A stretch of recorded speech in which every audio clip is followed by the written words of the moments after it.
అత్తయ్య గారు వాడి పోరు పడలేక అలా మాట్లాడారు, కానీ ఆవిడకు మాత్రం వాళ్ళు కలిసి ఉండాలని ఉండదా? నేను ఎలాగోలాగో వచ్చే ప్రయత్నం చేస్తాను. మీరు మాత్రం వ్రతం జరిగేలా చూడండి. మొదలు పెట్టాక రాకపోతే అది ఇంకా కీడు చేస్తుంది, కానీ మేలు చేయదు. చేయాల్సిన ప్రయత్నం నేను గట్టిగా చేస్తాను. మీరు మాత్రం వ్రతం చేయడం మానుకోవద్దు. అలాగే, మీ మాట మీద నమ్మకంతో రేపు దానితో సౌభాగ్య వందన వ్రతం చేయిస్తాను. అలాగే,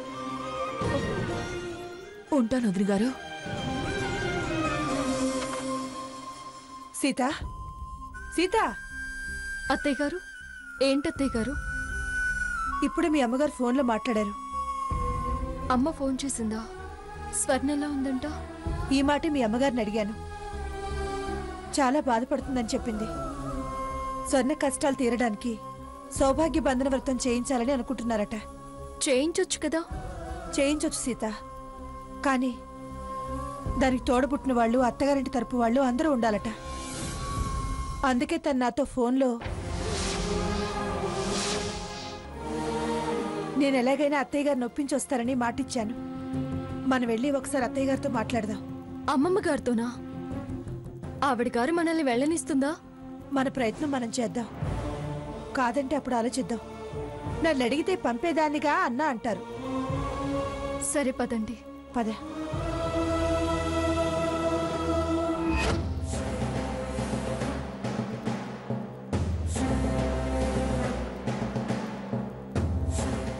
ఏమిటి అత్తా కోడళ్ళిద్దరూ కూడగట్టుకుని వచ్చారు? అత్తయ్య గారు, మీతో విషయం మాట్లాడాలి. ఏమిటో? ఒక్క విషయం ఇద్దరు కలిసి మాట్లాడేది. మా అమ్మ స్వర్ణ చేత సౌభాగ్య బంధన వ్రతం చేయించాలనుకుంటుంది. దేశంలో ఎక్కడా లేని పూజలు, వ్రతాలు మీ అమ్మకు బాగా తెలుసు. అయినా మొగుడొద్దనుకుని వెళ్ళిపోయిన దాంతో మొగుడు పక్కన లేకుండా ఎలా వ్రతం చేయిస్తుంది? సాకేత్తుని ఎలాగైనా పంపించమని అడగడానికేగా మీరు వచ్చింది. అంత పొగరెక్కి అది మొగుడిని వద్దనుకుని వెళ్ళిపోయాక ఇంత పంతంగా ఉన్న వీడెలా వెళ్తాడు? ఎలాగోలాగా వాణ్ణి రప్పించాలని వ్రతం మొదలు పెట్టిందేమో మీ అమ్మ. అది వద్దనుకుని వెళ్ళిందో, మీ మనవడు వద్దంటే వెళ్ళిందో అందరికీ తెలిసిందే అమ్మమ్మ గారు. మళ్ళీ ఆ ప్రస్తావన, దాని గురించి వాదన అవుతూ ఆ వ్రతం చేసేది వీళ్ళిద్దరిని ఒకటి చేయడానికి. రేపు రథసప్తమి రోజే అది చేస్తారు. దానికి భర్త పక్కనుండాల్సిన పని లేదు. అలాగా? మరిప్పుడు మీరు నా దగ్గరికి ఎందుకు వచ్చారు?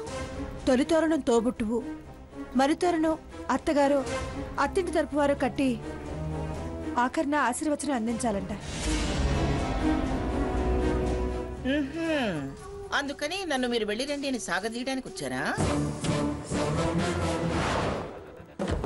ఆయన రథసప్తమికి పొంగళ్ళు పంచి ఆనవాయితుంది ఇక్కడ, తెలుసుగా. మిమ్మల్ని బలవంతంగా పంపించడం మా వల్ల అయ్యే పనేనా అత్తయ్య గారు? అంటే ఏమిటి? నేను మొండిదాన్ననా? ప్రతిదానికి వేరే అర్థం తీయకండి అమ్మమ్మ గారు. మేం మిమ్మల్ని వెళ్ళమని అడగడానికి ఇక్కడికి రాలేదు. మమ్మల్ని అక్కడికి వెళ్ళడానికి అంగీకరించండి అని అడగడానికి వచ్చాం. కుదరదు. అది నన్ను, నా మాటని లెక్క చేయకుండా వెళ్ళిపోయింది. మీ వాళ్ళేమో నా పిల్ల నాకు బరువా అని పట్టుకెళ్ళిపోయారు. అలాంటప్పుడు ఆ ఇంటికి ఇంటి వాళ్ళెవరూ వెళ్లాల్సిన అవసరం లేదు. వాళ్ళు కలిసి ఉండడం మీకు ఇష్టం లేదా? ఏం మాట్లాడుతున్నావే? కలవాలని, కలిసి ఉండాలని వ్రతం చేయిస్తుంటే వెళ్ళొద్దు అని అంటే అర్థం అదే కదా. ఇలాంటి అవసరాలు ఉంటాయనే నేను వెళ్ళొద్దంది. వెళ్ళడం కాదు, కాస్త సర్దుకుంటే అన్నీ సర్దుకుపోతాయని చెప్పాల్సింది పోయి రా రా అని తీసుకెళ్లిపోయారుగా. అందుకే వాళ్ళకి తెలిసి రావాలనే నేను మిమ్మల్ని వెళ్ళొద్దంటున్నాను.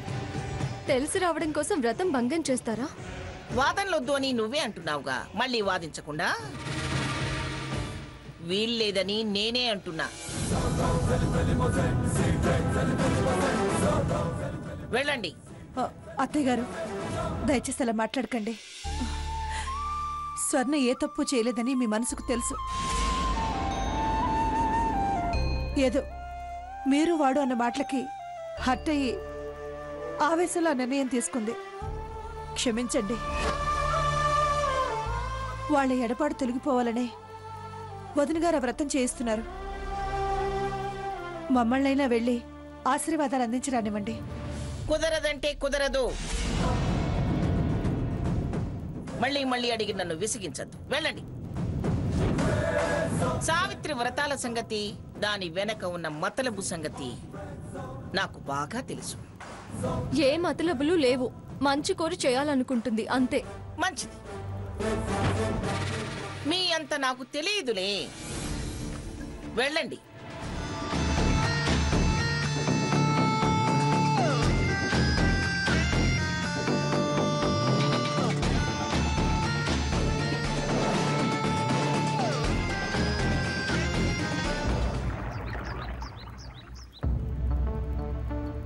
ఏంటి ఇదంతా గందరగోళంలాగా ఉంది? ఈ పిల్ల వస్తుంది, ఏడుతుంది. అన్న ఏంటి, వదిన ఏంటి, ఏం జరిగిందబ్బా? ఇప్పుడు స్వర్ణ ఏమో ఇంటికి వచ్చేసింది, దానికేమో కడుపు. మా అన్నయ్య వదిన వెళ్ళారు, పెద్ద సూట్ కేసుతో సహా ఇంటికి వచ్చేసారు. అయితే ఆడేమో భరణం అన్నాడంట.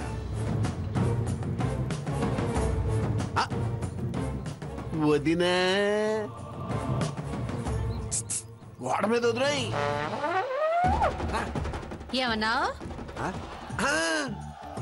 అదే లేదు, మా వదిన అన్నట్టు గోడ మీద తలకాయ అంటే ఏం బాగుంటది, అందుకని గోడ మీద వదినా అన్న. ఇంకా నయం, బరోడా వదిన అన్నావు కాదు.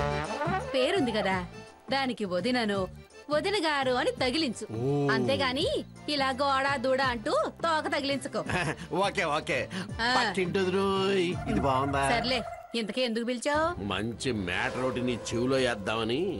ఏంటది? స్వర్ణ కాపురం కృష్ణార్పణం. హరిలో రంగహరి. అవునా? గోయిందా గోయిందా. నిజమా? ఏంటి రాధాకృష్ణ నువ్వు చెప్పేది?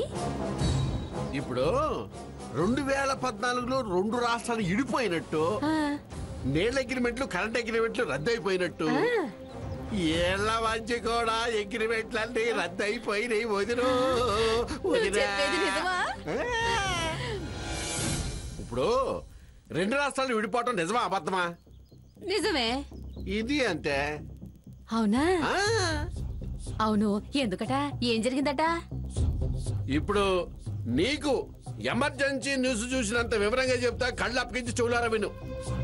కూర్చో వదినా, కూర్చో. చెప్పు, చాలా ఆత్రంగా ఉంది. ఇప్పుడు స్వర్ణ కాపురానికి వెళ్ళిందా?